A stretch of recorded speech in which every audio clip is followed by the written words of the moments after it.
Darren Fenton. Thank you very much, Mr Speaker, and thank you very much to the former Speaker, Tau Henry, and I wish him well in his retirement. And may I say, don't go looking for a job in the union movement, because I don't think there's going to be a vacancy there anytime soon. But, Mr Speaker, I want to talk about the real problems, the underlying problems that are facing our country, and that's the growing inequality gap. That is the crisis of the 21st century. It is of the 1%, by the 1%, for the 1%, the widening gap between rich and poor, which is having a deadly impact on our society and its democratic institutions. We have no idea of the impact this is having in this century. And this is the crisis that the government has committed to entrenching with this budget, the domination of a few in the interest of the many. The tragedy for me, Mr Speaker, is the government can't see it, or if they can, they choose to ignore it or own it. I can't see how they can continue to ignore income inequality, where there are huge salaries for those at the big end of town and nothing much at the other end. We even have CEOs like Mr Powell, the CEO of the warehouse, saying that his $1.7 million pay packet is ridiculous. Now, good on him for saying that. He's not the first business leader to speak out, and there are other ongoing examples of obscene payments. Take, for example, the $4.1 million paid to ANZ's top boss, David Hisco, and the $3.5 million plus received by the Fonterra Chief Executive, Theo Spearings. But Mr Powell, going back to Mr Powell, and what's concerning him particularly, is while he gets this massive CEO salary, is whether or not it's being paid to his staff on the shop floor within his company. His total pay packet is around 50 times that of his average staff and 31 times the average wage. Now, what's gone wrong in the last 6 years under this government? What has gone wrong? Something deadly, deadly obscene about that. Now, good on the warehouse, Mr Speaker. They have signed on to a living wage, a miserly $18.80 an hour, which Tau Henry and his mates and that over the other side object to. They object to, but people like the warehouse have a little way to go. But good on them for owning up to the debate that needs to happen. Where's the government in this debate? Where is the government in this debate? What does Bill English really think about this? Because we don't know. He said nothing in the budget. What we do know is that Bill English pays the cleaners who clean his home a lot more than the cleaners that clean his office in this place. What we do know is that 46% of wage earners had no increase in the last year, yet to listen to this government, they should be just grateful to have a job.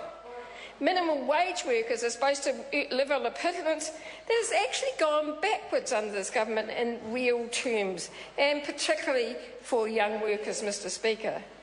The dream of a family home is on the back burner for future generations, where those leaving this government have no regard, it seems to me, for the struggles of ordinary people, and particularly younger generations, and no wonder many of them are choosing other options like living in other countries.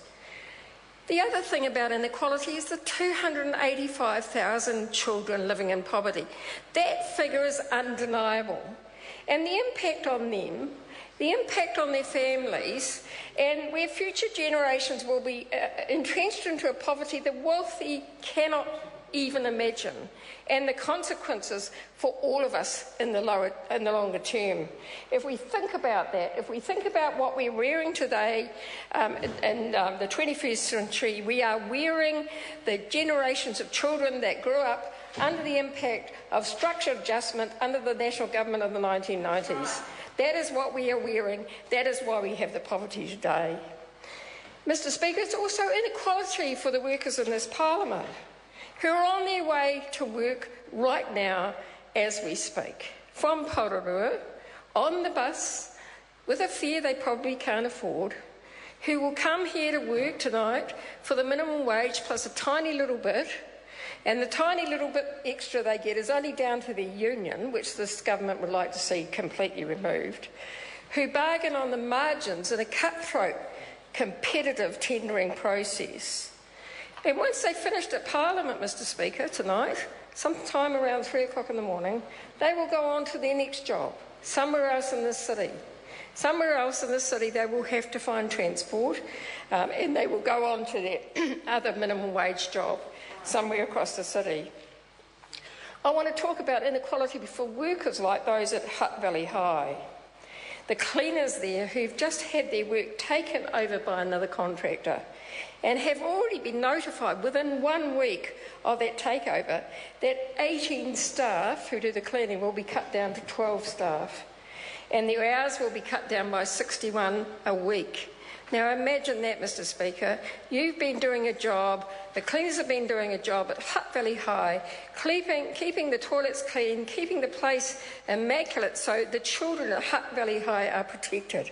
And somehow they are expected to do this under a new contract by a new contractor.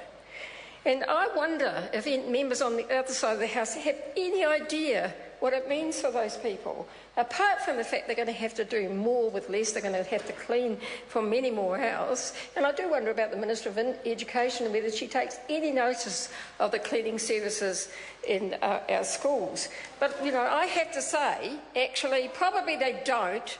Probably they don't, because they want to weaken the only protection they have under the Employment Relations Act, which is Part 6A. Part 6A of the ERA, which would take away the only protection that those workers have. And it means when they go home every week, at the end of the week, they will have their minimum income, their minimum wage, plus a little bit income reduced. And it means those who survive the wage cuts will have to work harder than ever to keep the school clean for our kids because they care. And we should never underestimate how much they care about the work they do. They are diligent about their work, and they will keep on regardless. Mr Speaker, when I'm talking about inequality, I'm talking about New Zealand today. The top 10% own 50% of our wealth. The top 10% own 50% of our wealth. The bottom 5% owns just 5% of it. The gap has been growing over the last 20 years. Between 1984 and 2011, the income of the top 1% rose nearly 10 times faster than the bottom 10%. Now, how did that happen? What sort of country have we become where we allow this to happen? Now, to be fair, it is a worldwide trend. Governments and communities are facing the new phenomena of extremes of wealth and those left behind, and it's a conversation taking place right throughout the world. And in fact, we had that conversation taking place this week with Wilkinson and Pickett, who wrote the book about income inequality and pointed out New Zealand has one of the fastest rates of inequality. But it's indefensible. It's indefensible internationally, and it's indefensible to this country. I grew up in a country, Mr Speaker, where I believed that we thought there was a fair go for all. I grew up in a country where I thought that Jack or Jill was good as his or her master. I grew up in a country where we would reach down and give a hand up to those who were worse off than ourselves rather than blame them. But what's happened to that? Instead, we seem to have vilified and blamed those worse off than ourselves. And the government doesn't even accept there's a problem. Yes, there's a grudging increase in this budget for paid parental leave, really grudging. Let's face it, they were forced to, and the extension of free doctors' cares for under 13-year-olds. But where is the plan to improve housing inequality? The government's only plan is to force poor people to live in far-flung, newly built suburbs where the cost of houses may be lower, but there will be no transport. So affordable living is just a dream. Mr Speaker, under this government, things have gone backwards. Under a Labour government, things will change. We will address the issue of income inequality. We will address the issue of wages. So before Christmas, if Labor is elected, many minimum wage workers will have a pay rise. Members, this debate is interrupted and set down for resumption next sitting day. The House stands adjourned until 2 p.m. tomorrow. Good evening.